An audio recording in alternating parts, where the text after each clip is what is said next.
So thank you guys again for your comments on last week's video.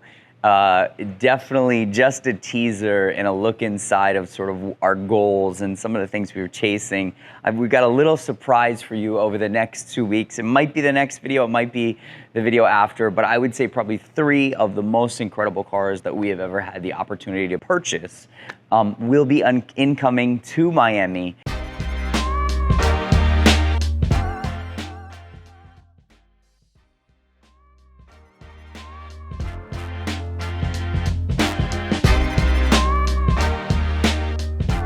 Wanted to give you guys a little bit of a showroom tour and an update. I know you guys love this, and right now we are in the process of delivering a lot of cars. We have 8 cars in the back that we're actually preparing for their next homes. And in the showroom, we have a few cars that are already finished and that are sold. We just took this gem back in on trade, which is exciting. And what's cool about this GTR is we always knew it was restored, but we never knew by who, and the quality was just so incredible. And we recently, thank you to a good friend, we found the incredible receipts and documents accompanying this car, and it was restored by Ryder Engineering. They worked with Lamborghini to develop their motorsport program for the Murcielago RGT, sitting right there. And they did a fantastic job restoring this car, one of 2 in Orancio Ishtar. And it's so cool to have, and I think everybody has seen this now, the 274-mile Diablo GT sitting next to it. Since our last video, we did sell this car. It's going to an insane collection. It is confirmed. So very, very happy about that. I know some of the comments like, oh, it's silly people don't drive cars. Without this car, you couldn't be able to restore cars in the future properly. So Sergio's gonna take a bunch of photos of different finishes and details, and super cool. And then obviously next to it, we're just finishing the interior of this car, Miura SV, original Orancio car, one of 7 in this color, a very late production, so a split sump Miura SV, a 1972 example.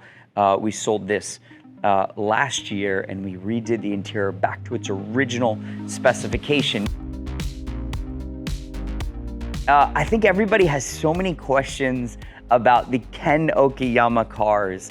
And the Kode 57 is what we're standing with now. And this car is based on a Ferrari 599. So it's based on a 599 chassis, which is super interesting and makes complete sense for Ken Okuyama to use this car.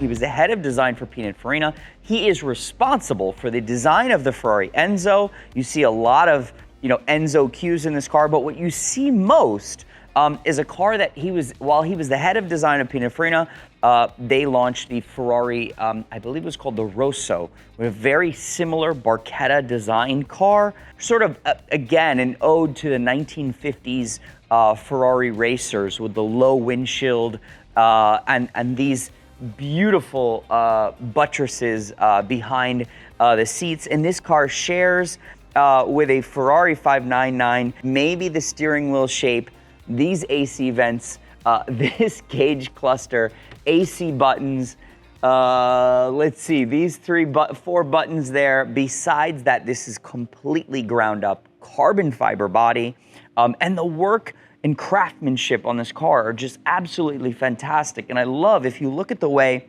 it's designed, and you see that the carbon weave come down the front hood here, and you actually see the suspension, which is just such a cool feature of this car. I believe there were 7 produced that he had produced. He had actually originally shown this car during Pebble Beach, Monterey Car Week, and this car ended up in Japan. We ended up selling it to a fantastic young European collector who's buying all interesting prototype and one-off cars. So this completely matches with his collection. And we had the incredible opportunity to purchase this. And listen, I am so in love with this car. As you guys know, I love V12 Lamborghinis, but more important than V12 Lamborghinis is the Lancia Stratos Zero. We talked about this in the last video, but to see this car up close inside the showroom is just so cool. And the paint on this car, the color is just it looks like bare metal, so it's such a cool piece. This will be shown at this year's Pebble Beach Concours d'Elegance in the Wedge and Concept class, which we're super excited to be part of that class. And then after that, it'll go to its new home in Europe. I am gonna regret this forever. We've recently sold what I believe are two of the most undervalued blue chip supercars of the 1990s. One is the SE30 Yoda. This is car 116. We've sold this car once before. About 2 years ago, we had this car. This car is fully restored. Original Giallo on Grigio Alcantara. Obviously, the factory Yoda kit. This car is listed in the factory records, which is also very rare. One of 20 cars were actually listed in the factory records.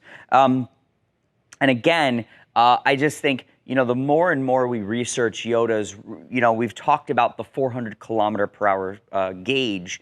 And the more we research these cars, we've heard some incredible stories about the actual dyno results of the engine. We will be dynoing this car at some point before delivery. The new owner is very, very passionate about Lamborghini Diablos, especially the Yoda. And we've heard rumors of a gentleman in Europe with a GPS that basically claims that he did 370 kilometers per hour. And when he dynoed his car, it was almost 640 horsepower. So again, a very, very significant car, very misunderstood, sort of a cult following. And I'm gonna miss this car. I think one day these cars will be priceless. You know what, most importantly, I'm happy that it's going to a good home. Very passionate Lamborghini owner. And then our EB110 SS, the prototype, is sold. It will be leaving here next week. Again, I just think these cars, you know, when you think of modern day hypercars and supercars, the EB110, it's four-wheel drive. It's one of the first cars with a carbon fiber monocoque as a production car, quad turbo V12, and we're talking about, you know, massive, massive horsepower and speed records and all these different accolades in the early 90s. And then when you look at the fit and finish of an EB110, it far exceeds all the other Italian manufacturers and supercars of its time. I think this car should be on the same class as a McLaren F1, but we'll see what the future holds. But definitely always looking for incredible Bugatti examples, EB110s, Veyrons, we love them. 550 Barchetta, you know, we've talked a little bit about these cars before. We have not sold this car yet. We took this car on trade a few months ago. One of about 127 US examples. And I just see these cars as so undervalued today. This is a manual transmission, open top, V12, very nice to service. What's nice, I love about 550s is yes, they're timing belts, so you have to change it every 5 years, but you don't actually have to remove the engine, unlike a 355 or a Testarossa. They're very fast, they're very comfortable, the AC is amazing, and I love this design. I think it's so beautiful, and I love the fact it is a numbered car, one of 448 for the world. Maybe Sergio will add some video. We just sold a car in Europe as well. Stunning blue on crema car that will be eventually coming to the US. It's a little too new to come to the US yet. But I'm in love with these cars. I think these are still undervalued, and I think they're an incredible modern classic for the future. Another car that just came in, and this is gonna be a cool story. We're gonna do a lot of research on this car. We've driven it before. We did some service work to it. We corrected the wheels. We perfected the original graphics, and there's a few more things that we need to do. But one of 7 believed to be Diablo VT TT, which these were produced by the Lamborghini North American distributor, Vic Colunion.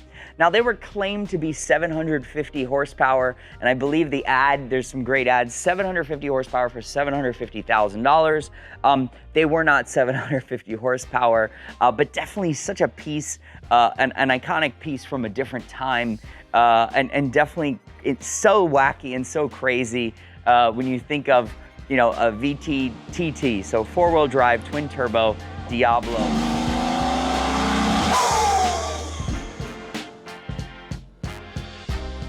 And we'll have an entire video about these two cars. These are the Vector WX3 and WX3R prototypes. Now, this car was originally built, it was shown at the 1992 Geneva Auto Show. It was finished in silver at the time. And what's so interesting about this car is that it would then later be painted to this fantastic teal color, and then the engine would be upgraded to what was believed to be 750 horsepower. And there were even claims of 1,000 horsepower and very high speed records, etc. But this was the successor to the Vector W8 that Gerald Weigert, we've talked about Vector and Gerald Weigert on YouTube before, but this car, which is based on a W8, but it's the only Vector Roadster ever made. These cars were both shown at Geneva, and then shortly after that, as you all know, Vector was purchased by Megatech, the Indonesian owners of Lamborghini, and basically a fight occurred and a legal battle. And that legal battle didn't end too well for Gerald Weigert. There's some wild stories about that, but these two cars he kept for many, many years. These were his personal cars, the only two prototypes and the last two Vectors completed under his leadership. There's some incredible period photos of these cars from Ron Kimball. And it's just such an honor to have them here. A famous collector bought these cars at auction and then spent a fortune preserving and restoring these cars. And the details and the seats and all these different features of these cars are just so cool. The colors are so 90s. And we're going to do a deep dive on both of these cars. But it's just so cool to have them available here in Miami with us. We've talked about our Diablo. I think our 355 Challenge actually sold today.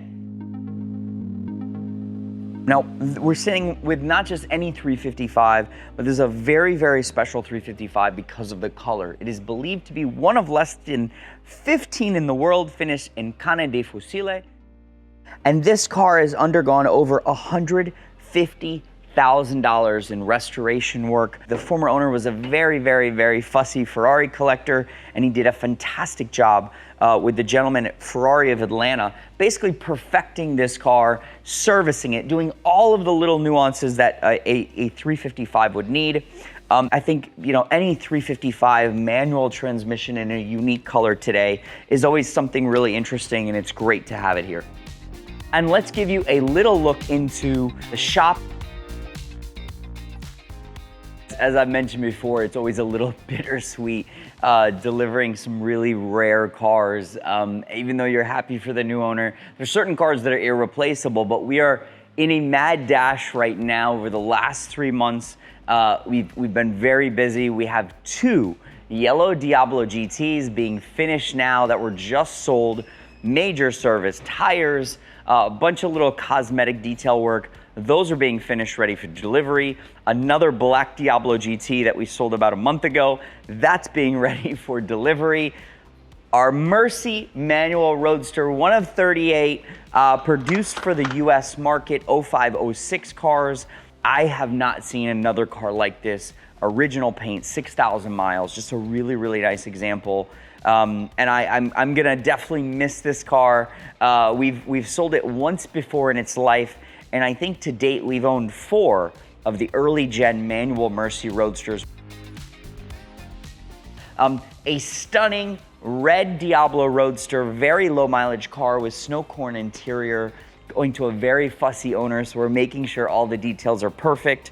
A pearl white on red downdraft, 25th anniversary example. The Rosso Vic Diablo 6.0, getting a few finishes touched.